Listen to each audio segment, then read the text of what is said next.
Are you just so frustrated and aggravated with your job search? Are you finding out that maybe your parents, relatives are giving you job search advice that's from 30 years ago? Are your colleagues, friends bragging how they easily got their job pre-COVID?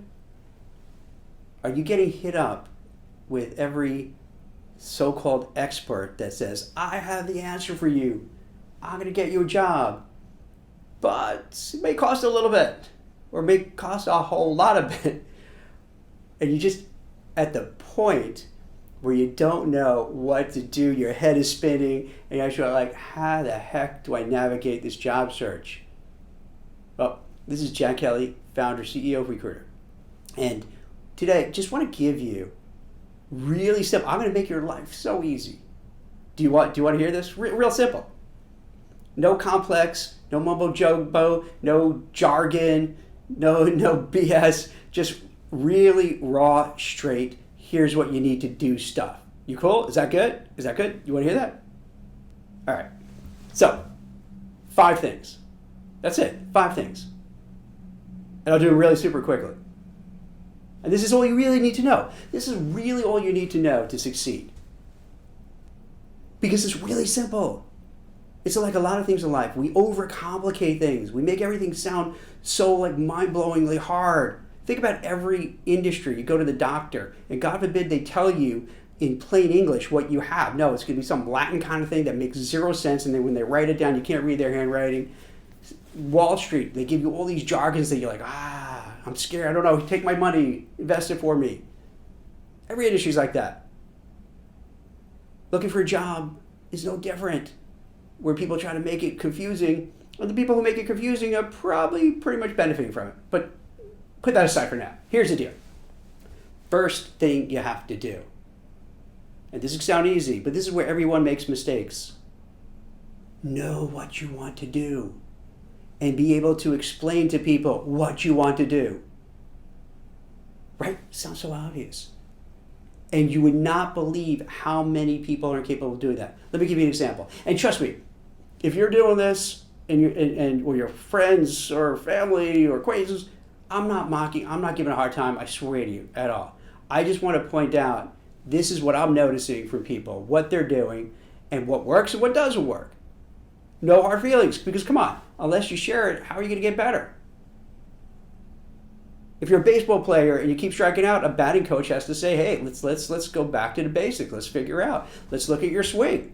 They don't just look the other way and go, keep doing what you're doing. No. So there's so many. Give me an example. LinkedIn. You know, we've all seen people with the banners, right? That little banner that says open to work, hashtag, open to opportunity, hashtag. Fine, that's cool. But where I think is an issue is this.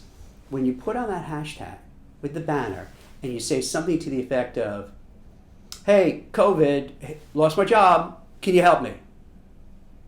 And then that's it. That's it. That's what they do. Now, how am I supposed to help you? What have you done? What are your skills? What's your experience? What are your accomplishments? And most importantly, what do you want to do next? And does your experience match what you want to do next? It's not enough to say, hey, here I am, help me. You have to market yourself, and you have to express yourself clearly, concisely, succinctly, with energy, with emotion, with passion, with drive, so then people say, I want to help you. I get it. I get what you're doing. So before you do anything with your search, or if you've been engaged in the search, think critically. Okay, what do I want to do next? What type of job do I want? What company do I want to work for? What compensation do I want? Do I have the background and experience to do this? So this way, when you communicate to people, now let's go back to that LinkedIn example. So when you communicate to people, then you could say, hey, I'm Jack Kelly. I have 25 years of recruiting experience placing compliance, legal, risk, audit people with top investment banks, Wall Street firms, financial institutions, hedge funds, private equity, and I'm looking to do XYZ at this job, at this search firm doing the same thing. So you get a sense, what I've done. And I'm trying to abbreviate it just to make your life easy. I don't want to bore you with the whole story. But you get the picture. You want to be articulate what you've done, why it's relevant for the job you want, and what you're looking to do. Now, second point. You have to be brutally honest with yourself. Brutally honestly. What I mean by that is this. 60 million plus people have filed for unemployment since the pandemic started in mid-March. That's a lot of people. There are literally millions of people in between jobs. There are millions more who are underemployed, who are worried about losing their jobs, who have taken jobs far beneath the stature of where they want to be, but they have no choice. So when companies are looking to hire, it's not a hot market where they say, wow, I can't find candidates. This is so hard. There's no one out there. So, hey, Jack, if you only have 2 out of the 10 ingredients we're asking for in the job description, that's okay. We'll give you a shot because we really don't have many other people. It's the opposite. Right now, companies feel, hey, there's so many job seekers out there and potential job seekers, unless you have the exact perfect background. Plug and play. You could start day one, bring your skills, your experience, and add value right from the first day of work. They're going to demur. They're going to say, let's think about it. Do I hire Jack? He has maybe 6 out of the 10. Let's keep looking. And also he's asking for a certain amount of money, so let's see if we can get someone less expensive and has, more experience, maybe a little bit more desperate to take less money. It sounds savage, it sounds cold, but this is where we are. So you want to make sure, does your experience, background, expertise, talents, academic experience, all your skill sets, do they match what you want to do next? Now, I'm not saying it has to be 100% perfect overlay match, but you want it enough where you can get the attention of hiring managers, HR, talent acquisition people in your network, so they could go and champion your cause. Because if you don't, it's not going to happen. I see so many people who have experience in this bucket, but then say, oh, hey, I want a job in this bucket. Why, I ask you, do you want to go from this bucket to that? Oh, because I think that, going to this type of job would be really interesting and I'd love to do it, it'll be exciting and it can make money. Well, yeah, that's great. But why would they hire you for this job where you really don't have the experience, the background, and they're going to have to pay you for it, but there's so many other people who do have it? Do you know what I'm saying? It puts you at a competitive disadvantage because you're going to be kind of running the wrong race. You're going to be trying to go for a role that you really don't have the experience. And I know a lot of you are going to be pissed off when I'm saying this because you're going to think, F you, Jack. You know what? If I want to do this, and even if I don't have all the jobs, I'm smart, I'm motivated, I could learn it, I could do it. And to that, I would say, you're right. Fine, I get that. You have the experience, you're smart, you're motivated, you can learn it. And the reality is, out of all the years of recruiting, yeah, a good chunk of these jobs that if you're a hard charger, if you're smart, if you're hardworking, you have a good personality, yeah, you could do it. But this is not one of those times. So I don't mean to put cold water on your dreams, but I feel my job is to be honest with you. You know what I mean? And let you know, hey, here's what's happening. So you don't have heartbreak, you don't waste weeks and months knocking your head against the wall and losing precious time and eating into your savings. So the point number 2 is you want to think critically about what are my best attributes that I could sell that would relate to the job so that in a crowded field where there are a whole lot of other people looking, I'm going to stand out and I have a better likelihood. The odds are in my favor of getting a job. Cold, harsh, yeah, but this is what it is. So figure that out.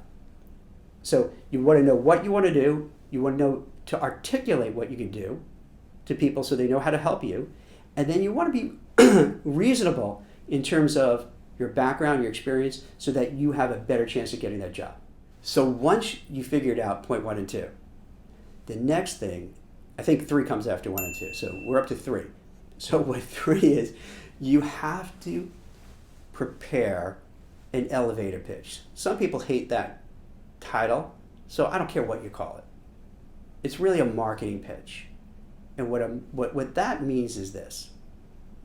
Well, put aside. It's more like whenever you see the politicians on these talk shows and they'll ask a question, hey Jack, what's your platform on climate change? Well, I feel that I want to work for all Americans and I want to have a better stock market and a better economy and they have their talking points where they're selling themselves. They may not answer the direct question, but they have what they want to do to sell themselves and how to pitch themselves. So what I mean by that is when you're interacting, when you get on interview, you speak to an HR person, a talent acquisition person, a hiring manager. If you speak to people within your network and they're like, hey Jack, what are you looking to do next? You want to be able to give them a really good pitch within 30 seconds. Here's who I am, here's what I bring to the table, and here's why I'm so awesome, and here's why you should hire me. Now, you're probably thinking, oh, duh, that's so easy. Trust me, I cannot tell you how many people are incapable of doing that. Doesn't make them bad people. Doesn't mean that they're not really intelligent people. It's just for a large number of folks, it's uncomfortable to sell and market yourselves.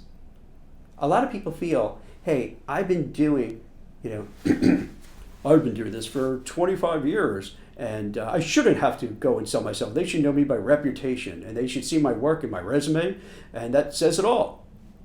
It doesn't work like that. Works like that maybe in a hot market, but it doesn't work in this kind of market. So you need to be able to talk to a stranger. The reason they call it an elevator pitch, it's like you get on an elevator, you hit the button, opens up, you get in, the music is playing, do, do, do, do, do, do, do. You look over, you're like, holy crap, that's the CEO. Oh my God, I guess the CEO is right next to me. You want to be able to turn to that CEO and say, hi, Mr. CEO, I'm Jack Kelly, and I'd like to tell you about myself because I love this company. I'm talking to the CEO. I don't mean not to talk to you, but I'll talk to you. So you're the CEO. I love the company. I work here. I've been here for 5 years. I do blah, blah, blah. And I love to advance and move forward. And here's why. And you just kind of give that pitch of what what you want to do, how you want to advance, how great you are, and so on. And then by the time, the elevator comes to the CEO stop, she turns and goes, oh, Jack, it was a pleasure meeting with you. Here's my card. Let's talk. Let's have some lunch. You're like, yeah. So you want to have something really quick. You like how I painted that whole picture? I did this all. Just so I do these things off the fly. So I try to keep it raw so that I'm not just kind of reading from a text or a script or note cards or anything like that. So that's I just put it together. Pretty nice. So you want to be able to talk to whoever, whenever, and be able to list accomplishment 1, accomplishment 2, accomplishment 3, really awesome thing 4, really great attribute 5, maybe a little cool story that talks about who you are as a human being and why you're so terrific, and then relate it to the job at hand so they know how it all fits together. Once again, I know it sounds easy, but it's really hard. And then you have to practice it out loud. You have to practice it out loud. Because we've all been there. You have something in your mind that sounds great. You sound like a genius in your head. But then, the first time you say it, you're like, it doesn't come out nearly like you thought it would. So you want to role play it a few times. You want to go through it. You want to talk to people about it. You got to find people who you feel comfortable sharing with it so they can give you some tips, ideas. Also, you can see if they're glazing over or not. So even if they don't know about what what your profession is and what you do, is that if you gain their attention, they're like, okay, this works. If you start seeing them like, then all right, my pitch sucks. I got to improve it. I can't keep this person's attention. And even though they're not in your field, you want to have something, because come on, if you talk to someone, right, and let's say it's anything, let's say it's a sports team you're not really crazy about, but they're really giving some good information, you'll start like, oh, that's interesting, tell me more, okay, that's fine. So you want to get that person's attention. Work on it, cultivate it, think of it in 30 seconds, 40 seconds, and you're good to go. Also, you may want to have some backup. Backup meaning that you got their attention and they're like, whoa, I'm really interested. You do sound like the best candidate ever. I have a couple questions for you. You want to be prepared what kind of questions they'll ask next. And those will be the basics. Those are going to be more kind of specifics. Oh, Jack, you said you recruit for compliance. What kind of compliance? Oh, I do compliance. These could be attorneys. These could be anti-money laundering people, people working the control room, people at hedge funds who make sure they're not trading inside information. Those questions will be easier to answer because they're going to be more direct to what you've done. Because then when they ask that, you want that. Those are big softballs that they're lobbing over to you, and you can just knock it out of the park because now that you got their interest, they want to talk shop. So I think this is point number 4. So this point number 4 is you want to put together an elevator pitch, a marketing pitch, whatever you want to call it, talking points.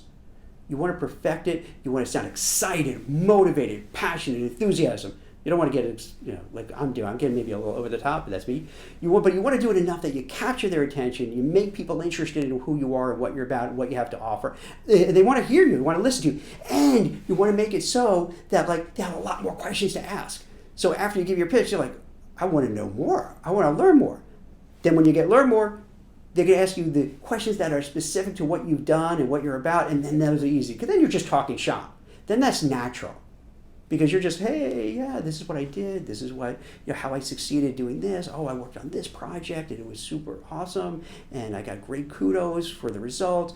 And you could give some maybe quantifying numbers if you're in an industry where you can do that. So that's cool. Now, the last part, 5, is don't give up. You're going to face rejection. You're going to face rudeness. Doors will be shut in your face, not literally, figuratively. You're going to get this close to a job, and then it doesn't work out. You're going to be on this roller coaster of one moment elation. Yeah, I went for 5 interviews. They love me. They said they're going to talk to me about an offer. And then you hear crickets chirping. Nothing happens. Day 2, 3, 4, week, 2 weeks. And you're like, oh. And then you get that email, Dear Mr. Kelly, sorry, we were going in a different direction. But it was great meeting you. Thank you. Thank you for your time. We'll keep you in mind. And you're like, oh. It's fraught with that. You cannot let that get you down. Or rather, you can let it bother you because we're human, but you can't let it stop you. You just have to keep moving forward. You have to take the hits as you're going. Nothing is easy in life. Anything worth achieving is going to be rough. Because if it was easy, everybody would be successful. Everyone would be Jeff Bezos or Mark Zuckerberg. Everyone would be LeBron James. It doesn't work that way. We got to work hard. We get beaten up along the way. It's going to suck a lot of the time. You're going to be miserable. And that's what it is. That's the reality. However, you just have to find the inner strength, the fortitude, the desire, the purpose, the reason why that you want to move forward. And you just kind of keep doing it. Look at it this way. Let's say the search takes a really long time. Let's say it takes 6 months, 7 months, 9 months. That's a freaking long time. But if you live to 70 or 80 or 90, that's 6, 7 months looking back, it's kind of a blip. So look at it as this short window where it could, not always, but it could be really rough. Mentally, emotionally, physically, training, but just power through it. Don't let it knock you down. Because if you do let it get to you, and you go into the interviews, what ends up happening, they feel it on you. They feel that desperation, they feel that anger, they feel that resentful. Then it doesn't go over well. Like, think about your own personal life, whether dating or just meeting new people. If you meet somebody and they just seem unhappy, bitter, resentful, they feel like everything is bad and everything will go bad. Are you going to be like, yo, I want to be friends with this person. I want to date this person. They sound lovely. No, you're like, thanks, hey, it was nice meeting you. Same thing with interview. If a hiring manager feels somebody is downcast, depressed, bummed, bitter, resentful, angry, kind of that Eeyore character on Winnie the Pooh, nothing goes right kind of person, it doesn't work. So if you do let it get to you, and you can think you're hiding it, but it'll come out. So you got to really work hard to show that it's not bothering you. Even if it is bothering you a little bit, power through it, fight through it. Now, as I'm talking to you, I was distracted mentally because I think I messed up the numbers. There's another thing to do as well. Networking. Now, this should have been before the keep moving forward, because it would have been much more dramatic ending it with what I just said about keep going forward, don't give up, keep trying. That would have been a better way to end it. But let me go circle back to the networking part. Always be networking. And I know to a lot of people, networking sounds icky. It brings to mind, hi, I'm Jack Kelly, here's my name tag. Nice to meet you. People don't like doing that. It's super uncomfortable. They feel awkward. They don't want to have to talk to strangers and say, here's who I am, here's what I'm about. But unfortunately, this is what you have to do. Now, if you're an extrovert and gregarious, then it's fine, because you're comfortable. You like meeting new people. You like talking to new people. You're comfortable talking about yourself. I guess that works good if you're a narcissist too. You love talking about yourself, so this is easy to network. It's more for the introverts or those who just in jobs and careers that aren't very marketing, salesy, social, oriented. So you have to kind of push yourself to get out there. Speak to alumni, kids you grew up with, people you went to college with, people who are in your town, people who go to the same temple or church or mosque, people that you've met along the way, coworkers, former coworkers, managers, former managers, people who who know somebody who maybe could turn you on to something. This is the kind of thing you have to just push yourself to do. And the reason you have to do it is because if you don't champion your own cause, if you don't market yourself, if you don't get out there, people aren't going to know you're there. As I mentioned earlier, with millions of people out of work looking, you could just get lost. So you want to make sure that you get in front of people, you get the attention, you get people to notice you, you get people to know who you are and what you're about. Even if it's uncomfortable, even if it's awkward, keep going.